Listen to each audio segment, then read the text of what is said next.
We need to move and to be intelligent like a jazz session, to be moving and taking decisions. Hello, my name is Gabriela Carrillo. I'm a Mexican architect.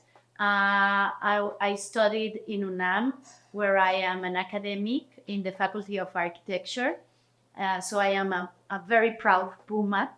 And I have a studio named Taller Gabriela Carrillo.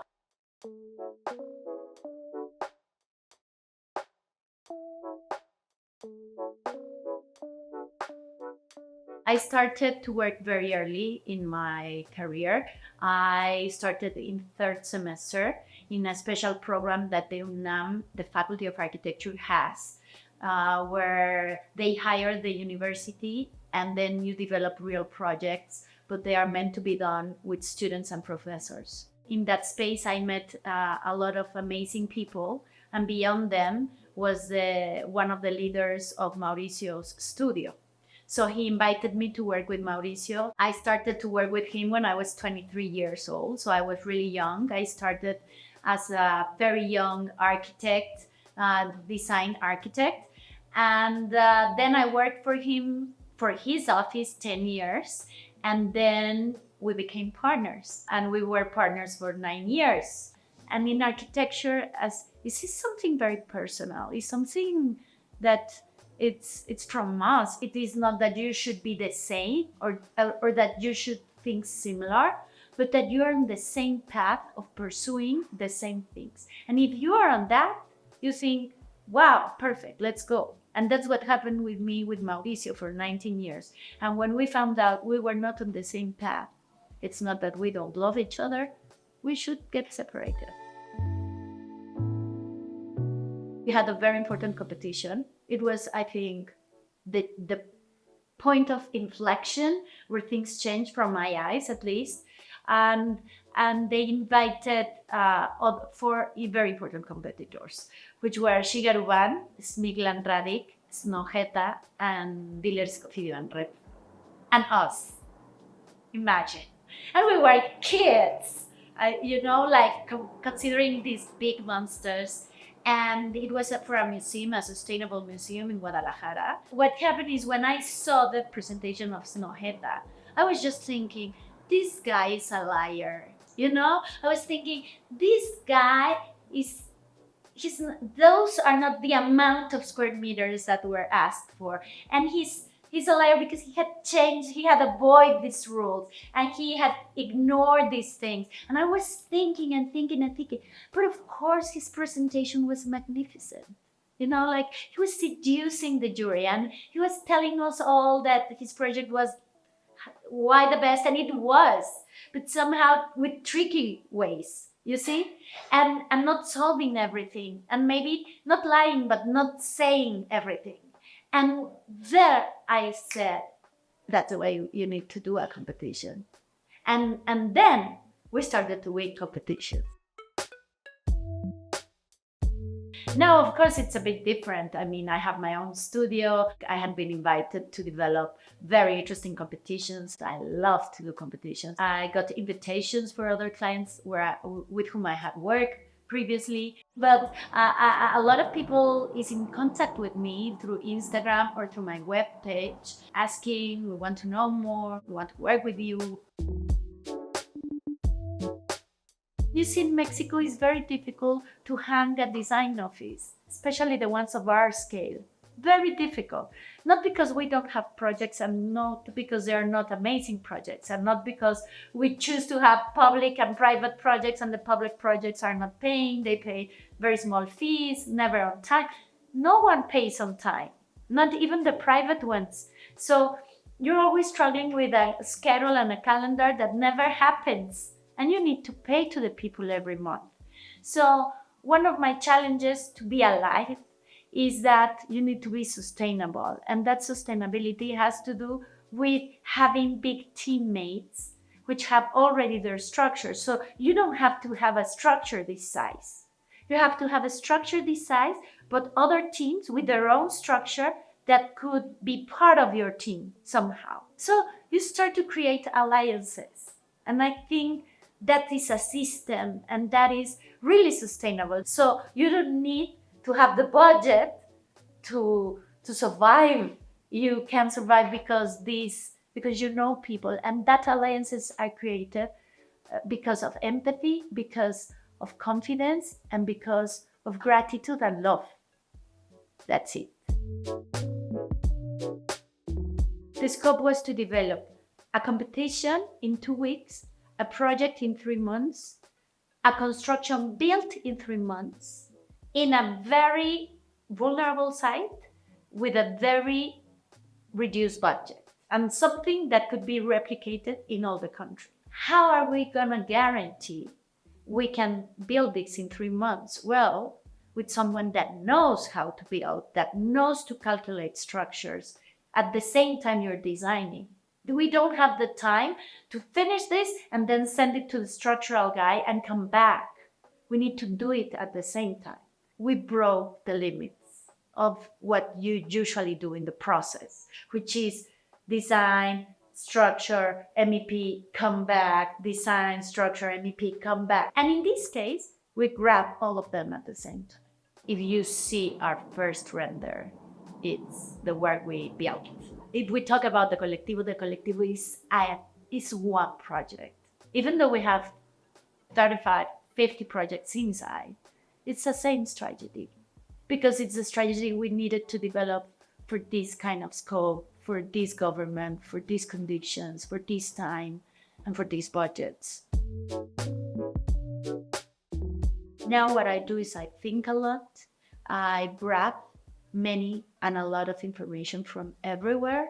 And everywhere means the site, means talking to people, means reading books, not only seeing images, reading plans, meeting and discussing scenarios and grabbing those images. And once I had all that, and once I had my drawings like in great scale, and I had drawn the site, just the site many times, like the topographical curves or the trees, and just start tracing, but already with that information on my mind. And the process is the same, just with more patience. I work in these 2 scales, which is the tabloid format. So I usually have a plan printed in scale. In parallel, I usually work with this stuff, which is like sketches, which once I'm doing this, I need to do this. So this is not scale, or in this scale is kind of a scale, it's the same project. And then I do a more perfect drawing that I'll send to the rendering guy for him to do it. I think in the Colectivo, we work that same way. You know, like, for example, I keep working this way. I usually have this plan and these sketches. And Jose is very quick. And Jose is like, we're having a meeting and he's just like, picture. He's so quick. Carlos is like the perfection. You see like drawings like that. He's just like, he's very silent. He's always thinking. Israel is like the leader of the team. We say he's en la cancha. He's like moving, he knows the people. And Eric is a master, because he, I think, is the one that thinks completely different from us. And he also, of course, he's always leading with the engineers. He has a big team about costs. So he arrives and said, sorry, we're over budget. We need to cut, we need to redesign this, and that's an important voice. I am good with the clients. You know, like I can sell things, I can seduce people to do things. When you work in an office like the one we had, Mauri and I, like, it's amazing. Every small detail is in a render with 5 different choices. So the control frequency is huge. In public work, that's impossible, because even though we want to be over all the decisions, then on site, we don't have a voice. The construction guy decides and changes things whatever he wants. We need to move and to be intelligent like a jazz session, to be moving and taking decisions. That is a big difference in terms of process. So Fernando is amazing. He was my student. Then he was my practitioner in Rocha Carrillo. Then he went to do a master in Paris. Then he came back. Now he's of course a leader.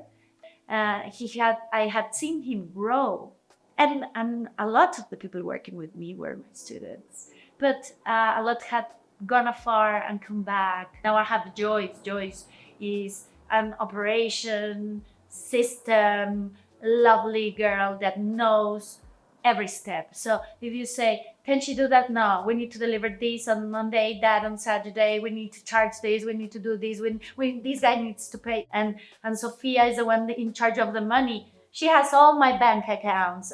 I don't care about money, so she's in charge of that. The whole connection is attitude. And attitude is something that you can't buy. Maybe you can develop it, but it's very difficult. But I think it has to do with spirit.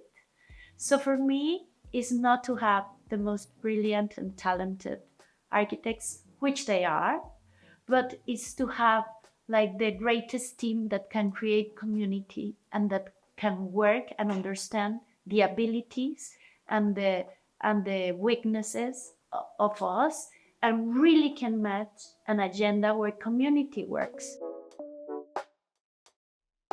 At some point in Rocha Carrillo, we were 50 people, and I was in direction of that because Mauricio was always like flying and traveling and flying in his mind. And he said to me, you're a good leader, but your biggest problem is that your leadership is like Blancanieves, is this character of Disney. It's the Snow White. And it's because you're lovely, you're rude, you're efficient, you're multitask, but you have dwarfs. And that was a very important comment for me because I started to find out that I want to control everything, you know? And in the case of Mauricio, he's a control freak of design. But I needed to control everything. I started to change. And I found out that the people has talent and that has abilities that maybe I won't have. And that I need to feel confidence about these people. I tried to stop racing or being surrounded by dwarves, but with leaders with different abilities, and a leadership where everyone recognizes that diversity. There's a bunch of things that happen. So it starts maybe from a conversation or with me traveling to a place, having a beautiful dinner discussing with amazing people with other way of thinking. My kid, I think it's the biggest in my whole life. Dealing with a bunch of clients that doesn't see. One thing that has challenged me a lot since I did the blind library is that I decided I didn't want to work anymore just for the eyes. And that has challenged all my projects. The judicial courts or the resorts or the public projects. It's always this idea of working with senses, aromas, things that you can touch, things that you can feel, the manipulation of light, shadow, basic things, wind, like having like the common sense to understand the site. And I feel every time more excited about working with interdisciplinary teams. We start, let us say, the Eco Park in Bacalar. We call the best and the main expert in Bacalar because we don't want to do anything in Bacalar. We don't want to do architecture. We want to hear the expert to let us know which are the problems, which are the risks. So that is the thing that has to do with being more patient and observing more, but listening more as well. I think that architecture is changing its own values as it has happened historically.